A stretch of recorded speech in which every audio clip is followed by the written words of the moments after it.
नाज़रीन, रुपया पैसा में आपको खुश आमदीद कहते हैं। मैं हूं अली नासिर। मसला थोड़ा सा इस नौइयत का है कि मुआशी मसाइल हमारे माशरे में कुछ इस तरह से मसाइल पैदा कर रहे हैं कि उनका हल निकालना काफ़ी मुश्किल हो जाएगा। आप देखिए कि अगर आपके पास इतने वसाइल ना हों कि आपकी ज़रूरियात पूरी हो सकें तो आपकी घरेलू ज़िंदगी भी मुतासिर होना शुरू हो जाएगी।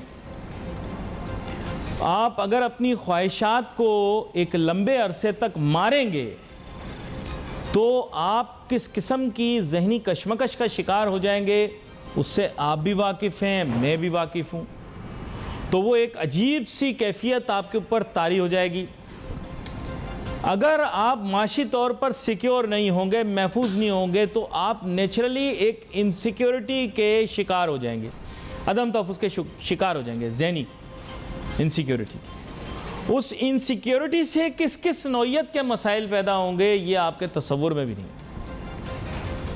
फिर अपनी ख्वाहिशात को तो आप मार सकते हैं, लेकिन बीवी बच्चों की ख्वाहिशात, वालिदैन की ख्वाहिशात, इनके आगे आप बेबस से हो जाएंगे।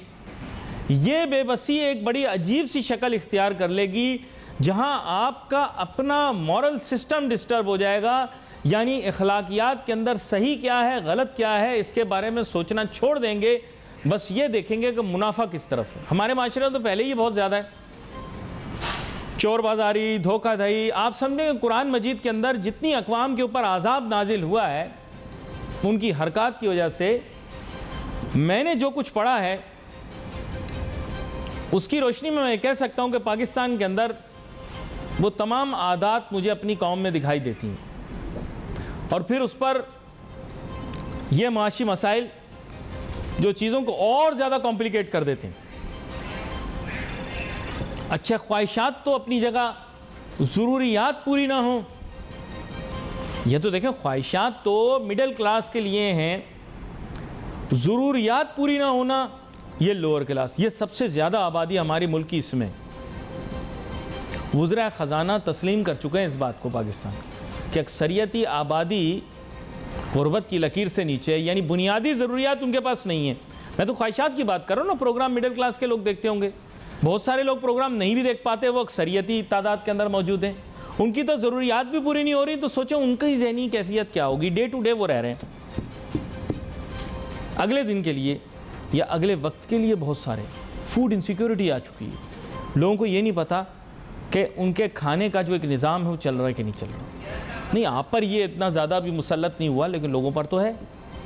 आप तो टीवी देख रहे हैं, सुकून से बैठे हुए हैं, आपको तो टेंशन नहीं है मिडिल क्लास को, लेकिन आपसे जो निचली क्लास है वो परेशान। मेरे साथ बहुत ही अहम मेहमान शामिल गुफ्तगू हैं, डॉक्टर शुजात मुबारक साहब, माहिर माशियात हैं। इनके साथ यही चीज़ डिस्कस करते हैं। वेलकम करता हूँ सर आपको शो। बहुत शुक्रिया अली भाई, थैंक यू। शुजात मुबारक साहब, अब इनहेरेंट जो प्रॉब्लम्स हैं पाकिस्तानियों के साथ, जेनेटिक इश्यूज़ हैं, DNA के अंदर जो मसले मसाइल हैं वो तो अलहदा रख दें।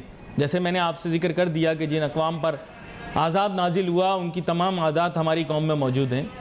क्या हद है क्या नहीं है वो एक अलहदा बात है, लेकिन ये जो बुनियादी ज़रूरियात का पूरा ना होना और फिर ख्वाहिशात का पूरा ना होना, इससे जो माशरती मसाइल पैदा हो रहे हैं और जो कहते हैं मॉरल कंपस वो मिसिंग हो गया है, चोर बाजारी हो रही है माशरे में, और बहुत सारी चीज़ें आ गई हैं। पढ़े लिखे लोग गलत कामों में, क्राइम और जराइम में पड़ गए हैं, चाहे वो वाइट कॉलर हों, ब्लू कॉलर हों, जो भी आज ये टर्मिनोलॉजी यूज़ करते हैं। तो साहब इसके बारे में बताएं थोड़ा सा हमें। अली भाई बहुत शुक्रिया, और बहुत ही इम्पॉर्टेंट और अहम मेरे ख्याल में जो आपने मौजू उठाया है। एक मैं आपको एक जायज़ा या कंपैरिजन आपके सामने रखता हूँ, उससे आप अंदाज़ा लगा सकते हैं कि किस तरह से हमारी जो मिडिल क्लास और अच्छे खासे खाते पीते लोग या जो सफ़ेद पोश लोग थे वो किस तरह गुर्बत की तरफ या गुर्बत में धकेले गए हैं। अली भाई 2015-16 में जो पाकिस्तान की जो $1 के अगेंस्ट कोई आपको 98 to 100 रुपीज़ का जो पाकिस्तानी 100 रुपीज़ दे के आप $1 परचेज़ कर लेते थे, और अब 2022 में आपको तकरीबन 200+ रुपए दे के $1 परचेज़ करना पड़ता है। इसका मतलब ये कि 2015-16 में अगर आपकी इनकम 2 लाख थी तो वो आपकी इनकम 2022 में इफ़ेक्टिवली घट के 1 लाख हो गई है, क्योंकि उसकी इनकम की परचेजिंग पावर 100% तक आप देखेंगे रिड्यूस हो गई है, आप हाफ उसकी परचेजिंग पावर हो गई है। जबकि मुझे नहीं लगता कि कोई भी ऐसा सेक्टर हो, बिलखुसूस सैलरीड क्लास, जहाँ पे 100% तक सैलरीज लोगों की बड़ी होंगी। इसका मतलब ये कि एक बड़ा पॉपुलेशन का जो तबका है वो गुर्बत की लकीर की तरफ चला गया। ये तो एक बात।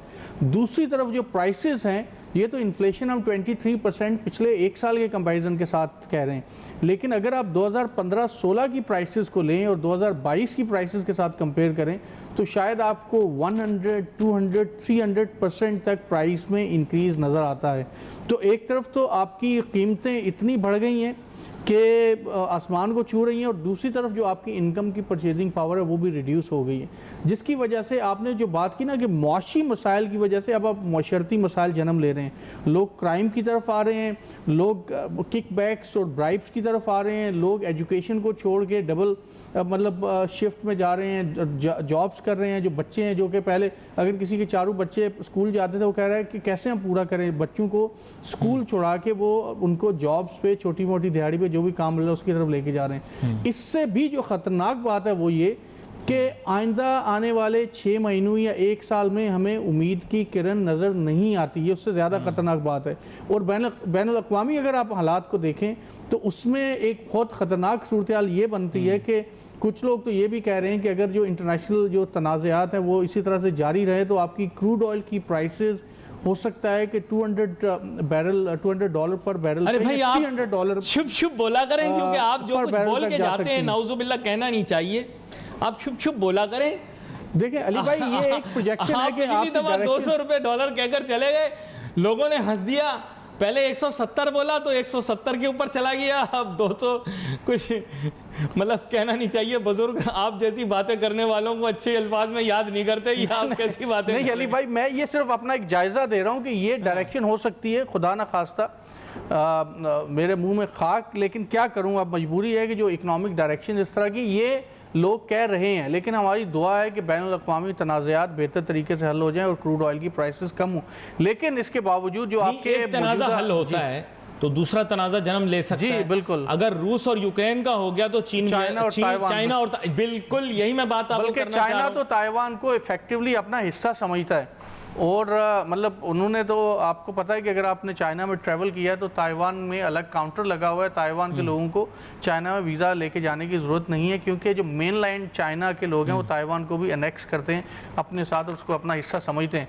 तो खैर, ये अगर दो बड़े तनाज़ात खुदा न खासा ये प्रोलॉन्ग करते हैं तो कोरोना से ज़्यादा, ये ऑन रिकॉर्ड मैं कह रहा हूँ कि कोविड से ज़्यादा नुकसान ये आपकी यूक्रेन रशिया वॉर ने, और अगर खुदा न खासा ये जो दूसरा तनाज़ा शुरू होता है ये उससे ज़्यादा नुकसान जो इंटरनेशनल मईशत है उसको पहुँचाएगा, और मेरे ख्याल में मिलियन बिलियंस ऑफ पीपल जो है वो ख़त्ते गुर्बत से नीचे चले जाएंगे। देखिए, अभी जो बैनुल-अक़वामी सतह पर तहफ़्फ़ुज़ मुफ़ादात मुल्क के लिए, ये आप पता होगा आज़ाद जदीद मईशत के अंदर मुख्तलिफ़ किस्म के तस्वुरात हैं इंटरनेशनल पॉलिटिकल इकनॉमी के। एक उसमें से ये है अपनी मुफादात का तहफ़्फ़ुज़ करना, यानी अपनी रियासत तक महदूद हो जाना। आजकल हालात के मद्देनज़र, जैसे आपने बताया तसलसल जो हालात का है, उसमें अब यही चीज़ लागू हो रही है और ज़्यादातर ममालिक इसी की जानिब जा रहे हैं। ब्रेग्ज़िट से बरतानिया का निकल जाना, अमेरिका की माशी पॉलिसी पिछली एक दिहाई के अंदर उसको देख लिया जाए तो मिलते जुलते मामलात हैं। अब माशरा किस जानिब जाएगा, अब ये हमें समझना है। मईशत के पस मंज़र नौजवान हैं जिनकी तादाद मुल्क के अंदर बहुत ज़्यादा है। डॉक्टर शुजात मुबारक साहब, आप इन्हें अपने लिए एक एडवांटेज समझते हैं, लेकिन सच बात यह है कि अनयूटिलाइज्ड रिसोर्स जो होती है ना, वो आपके लिए एक प्रॉब्लम भी बन सकती है। पाकिस्तान हर वक्त इस चीज़ का ढोल ढमक्का करता रहता है कि हमारी आबादी जो है वो इतने साल से कम है और हमारी अक्सरियती आबादी इतने साल से कम है, लेकिन इन सबको कहीं किसी काम पर लगाना है। अगर इनको काम पर नहीं लगाएंगे तो क्या होगा, ये अब आप बताएं। बिल्कुल अली भाई आपने सही बात की, मैं इसका जवाब देता हूँ, लेकिन इससे पहले एक ज़रा सी बात मैं ये कर दूँ कि अब क्योंकि दुनिया में तमाम ममालिक इस तरह से इंटरट्वाइंड हो गए, इस तरह से लिंक्ड हैं डिजिटल मीडिया के थ्रू और ट्रांसपोर्टेशन के थ्रू, कि बड़ा मुश्किल है अपने आप को एक बाउंड्री तक महदूद करना। तो जो हमारा इंसानियत है उसकी बेहतरी इसी में है कि पूरी दुनिया के ममालिक मिल के गुर्बत को ख़ात्मे के लिए और अमन के लिए जद्दोजहद करें। अब मैं आता हूँ पाकिस्तान की यूथ की आपने बात की, और अक्सर बार हाँ मेरे ख्याल में कोई 15 साल से वो हम इसी बात पर डिस्कस कर रहे हैं। आज आपके साथ बहुत दफ़ा ये डिस्कशन हुई कि जो पाकिस्तान का ये जो यूथ का एक बहुत बड़ा, जिसको पहले ये कहा जाता है कि अनटैप्ड एक रिजर्वेयर या आप जो रिसोर्स है, ह्यूमन कैपिटल है, इसको किस तरह से हम यूटिलाइज़ कर सकते हैं, जो कि ख़राब हो रहा है और जो कि मिसडायरेक्ट हो रहा है। तो देखें अली भाई, वैसे तो बहुत सारी इसकी यूथ पॉलिसी की बात होती है, बहुत सारे स्किल डेवलपमेंट के हवाले से बातें होती हैं, लेकिन पाकिस्तान में अनफॉर्चुनेटली एक भेड़ चाल की सूरत हाल चल पड़ी है। अगर कोई आईटी की बात करता है या सोशल मीडिया की, तो हर बंदा सोशल मीडिया पे यूट्यूब पे चैनल बनाना शुरू कर देता है। अगर कोई टिकटॉक पे आता है तो हर बंदा टिकटॉक पे आना शुरू कर देता है। हमारे यहाँ थोड़ा सा जिस चीज़ का फुकदान है वो है आउट ऑफ द बॉक्स जाके किसी भी चीज़ को यूज़ करना। यही टेक्नोलॉजी जो कि हम सिर्फ सोशल मीडिया के लिए यूज़ कर रहे हैं, जो मॉडर्न डिजिटल टेक्नोलॉजीज़ हैं, ये टेक्नोलॉजीज़ बहुत बेहतर तरीके से डिफरेंट बिजनेसेस में, बहुत सारे कारोबारों में, बहुत सारी तालीमी जो ज़राए उसके अंदर इस्तेमाल हो रही है। तो मेरी गुजारिश ये है कि हम अपने नौजवानों को अगर शॉर्ट कोर्सेज़ के थ्रू, अपने जो डिफरेंट मीडिया के जो प्रोग्राम्स हैं उनके थ्रू ये बता दें कि इस टेक्नोलॉजी को आप टिकटॉक पे वीडियो बनाने के अलावा भी बहुत सारी अच्छी प्रोडक्टिव जगह पे यूज़ कर सकते हैं। इस डिजिटल टेक्नोलॉजी को, इस प्लेटफॉर्म को यूज़ करके आप अपने ऑनलाइन स्टोर भी बना सकते हैं अमेज़ॉन पे और जो, लेकिन हमारे हाथ तो बंधे पड़े हैं। तो अली भाई हमें फैसिलिटेट नहीं किया गया ना। देखें फैसिलिटेट इंडिया को कौन कर रहा है? इंडिया के लोग हैं। इंडिया की मैं इंडिया की मिसाल इसलिए देता हूँ कि वो एक लीड कर रहे हैं आईटी इंडस्ट्री में, और इस वक्त देखिए असद उमर साहब, आपके बेहतरीन वजीर, आपके मारूफ वजीर, आपके असद उमर साहब, क्या बात उनकी। सर पेपैल पाकिस्तान नहीं आ सका सर, पेपैल नहीं, वो तो आपके एफएटीएफ के भी इश्यूज थे। अब उम्मीद है कि ये जब उनकी टीम आएगी उसको रिव्यू करेंगे तो उसके बाद पेपैल आ जाएगा। लेकिन गिवन आवर लिमिटेशंस, इसके अंदर भी हम बहुत सारी चीज़ें कर सकते हैं। और हमारी जो फरशुदा और जो रॉटन एजुकेशन सिस्टम है, स्पेशली जो प्राइमरी का और जो अर्ली एजुकेशन है, मेरे ख्याल में उसको हमें चेंज करना है। अब ये नहीं कि उसको आप बिल्कुल ही रेडिकली चेंज करने के लिए एक कमेटी बना दें जो 5 साल तक अपनी पॉलिसी देती रहे, बल्कि कोशिश करें कि उसके अंदर जो टीचर्स हैं, जो पढ़ाने वाले हैं, वो थोड़ा सा आउट ऑफ द बॉक्स जाके उन बच्चों को पढ़ाएं, उनको बताएं, उनको एक्सपीरियंशियल लर्निंग की तरफ लेके आएँ, ताकि वो सिर्फ ये नहीं है कि आपने शुरू की पढ़ाई और एमए तक या मास्टर तक आप अपने वालिदैन के खर्चे पे ही पढ़ते चले जा रहे हैं। वो एक अगर out of the box skills उनको दी जाएंगी तो खुद अपने बिजनेसेस को शुरू कर सकते हैं। इस वक्त दुनिया में एंटरप्रेन्योरियल इकोनॉमीज़ ही सोल्यूशन नज़र आती हैं दुनिया में इन्फ्लेशन को, महंगाई को काबू करने के लिए। जितनी भी इकोनॉमीज़ हैं, चाहे ताइवान की चलें एग्जाम्पल ले लें, आप ईस्टर्न यूरोप के जो छोटे छोटे ममालिक आप उनकी एग्जाम्पल ले लें, साउथ कोरिया की एग्जाम्पल ले लें, मलेशिया की ले लें, आगे निकल गए सर हमसे, हम पहले उनसे आगे थे, अब वो हमसे आगे निकल। जो स्मॉल बिजनेसेस हैं, जब तक आप उनको प्रमोट नहीं करेंगे, जब तक आपके जो नौजवान हैं वो बचपन से ही, जब तक उनको ये ट्रेनिंग नहीं दी जाएगी फाइनेंशियल लिटरेसी से लेके जो डिजिटल टेक्नोलॉजी उनको यूज़ करने की, तो आगे जाके फिर बड़ा मुश्किल हो जाता है। तो शायद दुनिया में ट्रेंड भी चेंज हो रहे हैं और हम उस ट्रेंड को अनफॉर्चुनेटली उस तरह से अपने माशरे में और अपने ह्यूमन रिसोर्स और यूथ डेवलपमेंट में उसका हिस्सा नहीं बना सके हैं। देखें डॉक्टर शुजात मुबारक साहब, बात ये है कि हम सुपर पावर्स के साथ चलने का तरीका नहीं सीखे, और ममालिक जिनका भी आपने ज़िक्र किया, ताइवान का आपने ज़िक्र किया, तरक्की का राज, factory of the west, South Korea, अगर ये वही लोग हैं जो नॉर्थ कोरिया वाले हैं, तो साउथ कोरिया की कामयाबी के पीछे छतर छाया अमेरिका की, वेस्ट की, वो उनकी कामयाबी का ज़रिया बनी। Japan major market the west, आप जितने ममालिक का भी आप नाम ले लें, Vietnam biggest export market, US, और इन्हीं से जंग की थी बाय द वे उन्होंने। मैं आपको राज बता देता हूँ, तरक्की का तरीकाकार ये है कि आपको दुश्मन कम दोस्त ज़्यादा बनाने। पाकिस्तान ने अपनी ख़ास किस्म की पॉलिसी रखी है कि सारी दुनिया गंदी है, ये बुनियादी तौर पे हमारी तमाम किताबों के अंदर लिखा हुआ है।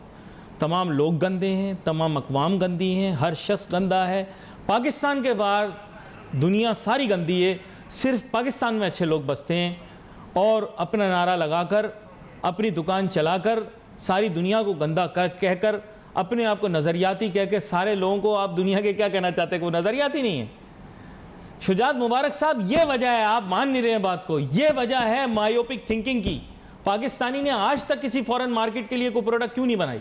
मैं देख रहा था कि इजादात का क्या आपके कितने पेटेंट हुए हैं? आप माशाल्लाह खुद साइंसदान हैं, आप जानते हैं इस चीज़ को। पाकिस्तानियों को कितने पेटेंट जाते हैं, कितनी नई इजादात करते हैं? कुछ भी नहीं। एक बात तो मैं बिल्कुल मैं आपके साथ फुली एग्री करता हूँ कि जब तक आप दूसरे लोगों को आप इन्फीरियर समझेंगे, जो कि इनफैक्ट ऐसा होता नहीं है, तो आप खुद से तरक्की नहीं कर सकते। जाहिर है कि दुनिया कहाँ से कहाँ पहुँच गई इस वक्त। अब मैं और आप जो बैठे हुए हैं, हमने जो पहना हुआ है उससे लेके और जो हम यूज़ कर रहे हैं, ये सारे के सारा उन लोगों की एफर्ट्स हैं शायद जिनको जानते भी नहीं है, और उन ममालिक में बैठे हुए हैं शायद हमने कभी उनके बारे में सोचा भी नहीं। अली भाई, एक मसला हमारी इजाद एक मसला क्या है? मसला ये है अली भाई, जैसे मैंने पहले आपको पॉइंट रेज किया कि हम लोग, अगर हमें कोई अपॉर्चुनिटी नज़र आ जाती है तो हम आउट ऑफ द बॉक्स सोचने के बजाय हम उसके पीछे पड़ जाते हैं। जैसे मैं एक मिसाल देता हूँ PhDs की।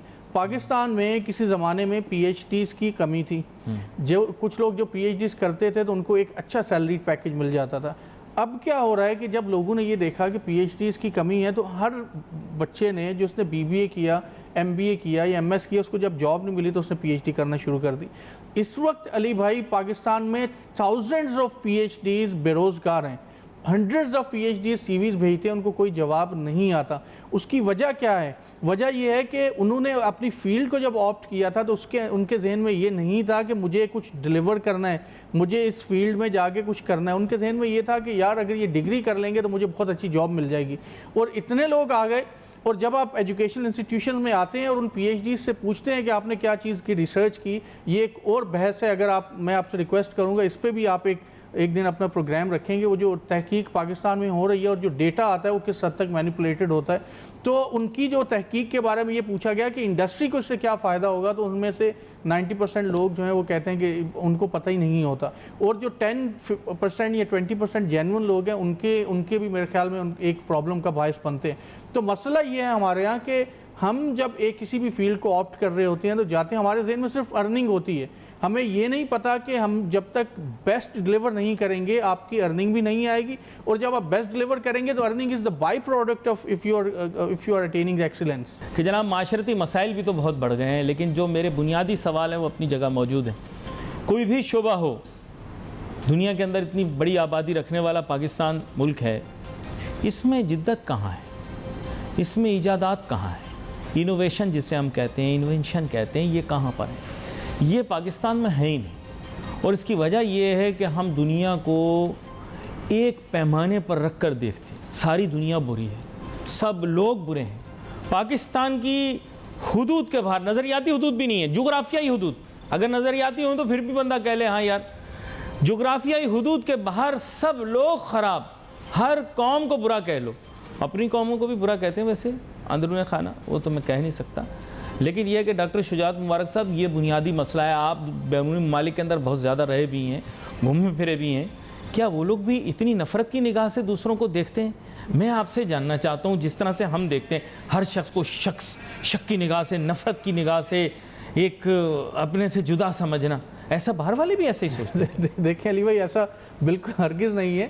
ज़ाहिर है कि वो हमारे यहाँ भी हम सब लोग ऐसे नहीं है। बार एक बात, अब आपने बात की कि इजादात हम क्यों नहीं हमारे यहाँ से हो रही, क्यों दरियाफ्तें या इजादात, इन्वेंशन एंड डिस्कवरीज पाकिस्तान में क्यों नहीं होती, या हमारे इवन जो एशियन गरीब ममालिक वहाँ पे क्यों नहीं होती?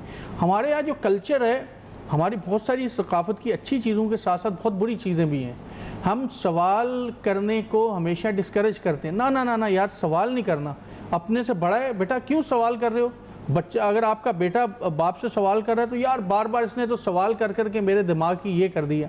अगर कोई टीचर से बहुत ज़्यादा सवाल करे तो टीचर्स उकता जाते हैं। और मज़हब के दायरे में जब आप कोई डिस्कशन करते हैं तो वहाँ पे तो सवाल करना गुनाह कबीरा होता है। तो जिस सोसाइटी के अंदर एक बच्चा जब एक मतलब प्रेप में आता है, उससे लेके और वो जब PhD तक जाता है, तो वहाँ पे क्वेश्चंस रेज करने को बुरा समझा जाता हो, उसको अपने घर पे उसके पेरेंट्स से लेके उसके बड़े जो बहन भाई हैं या उसके अंकल आंटी और उसके जो ग्रैंड पेरेंट्स हैं, वहाँ से लेके उसके उस्ताद और फिर जो मस्जिद में या जो भी उसका मतलब एक रिलीजन स्कूल ऑफ थॉट है, उसमें जो भी बड़े आलम हैं या जो लोग हैं, वो जब उसको डिस्करेज करेंगे, जब सोसाइटी सवालात उठाने को डिस्करेज करेगी और सवालात उठाने वाले बंदों को गलत समझा जाएगा, तो आपके मुल्क में इजादात कहाँ से आएंगी? क्योंकि क्रिएटिविटी का, इन्वेंशन का, डिस्कवरी का जो बुनियादी ताल्लुक है वो सवाल से है। जब तक आप सोचेंगे नहीं, आप सवाल नहीं उठाएंगे, और जब तक आप सवाल नहीं उठाएंगे आप किसी भी चीज़ के बारे में कोई नया नहीं कर सकते हैं। तो मेरा ख्याल ये है कि जब तक हमारी ये जो सकाफ़ती रवश है इसको जब तक हम तब्दील नहीं करते, जब तक हम लोगों को, बच्चों को, बड़ों को सवाल उठाने की, सवाल करने की इजाज़त नहीं देते, तो शायद हम उस वक्त तक ये जो डिस्कवरीज़ और इन्वेंशन, इसको हम डिस्कशन तो कर लें लेकिन शायद हमारे मुल्क में उन डिस्कवरीज़ और इन्वेंशन का होना बहुत मुश्किल है। तो मैं तो ख़ुद भी ये कोशिश करता हूँ कि अगर मेरा बेटा या मेरी बेटी या जो मेरे जो स्टूडेंट्स होते हैं वो अगर क्वेश्चंस करते हैं तो उनको इनकरेज करें। There is no silly question. आप सवाल कर रहे हैं, एक सवाल है, आप उसका जवाब दें, या मतलब आप सवाल करते हैं, वो सवाल एक डिस्कशन को जनरेट करता है, उससे बहुत सारी चीज़ें आगे बढ़ती हैं। थिंकिंग भी तो हमारी बड़ी अजीब है। तो मैं आपके सामने एक थोड़ा सा मूड भी चेंज करता हूँ। आगे त्यौहार का मौसम आया है तो आपके सामने बात करूँ। अब एक मिसाल मैं आपको देता हूँ। जिस मुल्क में सोचियो बारिश हो गई, पकौड़े खाने का मौसम आ गया, बारिश हो गई, पकौड़े, तो मैं अपने जहन में सोच रहा था कि तालीम याफ्ता ममालिक क्या सोचते होंगे कि साहब जिस मुल्क के अंदर बारिश होने पे लोग पकोड़े खाते हैं, तो मलेशिया में तो उनकी शक्ल पकोड़े जैसी हो जाए जहाँ पे आपने तालीम हासिल की है, क्योंकि वहाँ तो रोज़ ही बारिश होती है, तो वो पकोड़े खा खा के पागल हो जाएंगे। तो अब इस तरह की सतही सोच जो एक पैदा हो चुकी है कौम में, और जैसे जिस तरह के बुनियादी मामलात के ऊपर कौमी डिस्कशन हो रही है, नेशनल नैरेटिव जो एक बन रहा है, तो आप देखिए कि जहाँ पर एक मतलब मामलात जो हैं वो किस सतही नौइयत के हैं। आप देखिए हमारे यहाँ टॉपिक ऑफ डिस्कशन क्या है।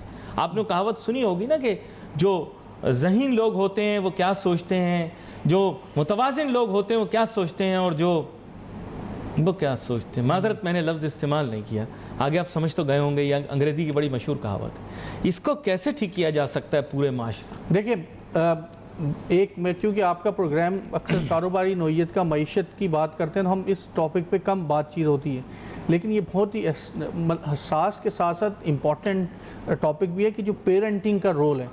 पेरेंटिंग आपकी मईशत और माशरत के साथ डायरेक्टली लिंक्ड है। जब तक हमारे जो पेरेंट्स हैं वो सारे का सारा मलबा डाल देते हैं स्कूल्स, कॉलेजेस और यूनिवर्सिटीज़ के ऊपर, और अपना रोल वो भूल जाते हैं। जब तक आपकी पेरेंटिंग ठीक नहीं होगी, ना आप एंटरप्रेन्योर्स अच्छे बना सकते हैं, ना आप अच्छे डॉक्टर्स बना सकते हैं, ना आप अच्छे कारोबारी लोग बना सकते हैं, और ना ही आप इन्वेंशन और डिस्कवरी कर सकते हैं। इस वक्त हमारे पेरेंट्स को, हमें भी और जो हमारे पेरेंट्स थे उनको सोचना होगा कि क्या उन्होंने अपने बच्चों की सही तरबियत की है या नहीं। जो हम अक्सर कहते हैं ना, तालीम और तरबियत की जब हम बात करते हैं तो शायद एजुकेशनल इंस्टीट्यूशंस में तालीम पे ज़्यादा फोकस होता है, तरबियत पे कम होता है। घर में तरबियत पे ज़्यादा फोकस होना चाहिए, बजाय इसके कि बच्चे को बिठा के आप 4-4 घंटे मैथ के और उसके इंग्लिश के रट्टे लगवा रहे हैं। आप उसकी तरबियत करें।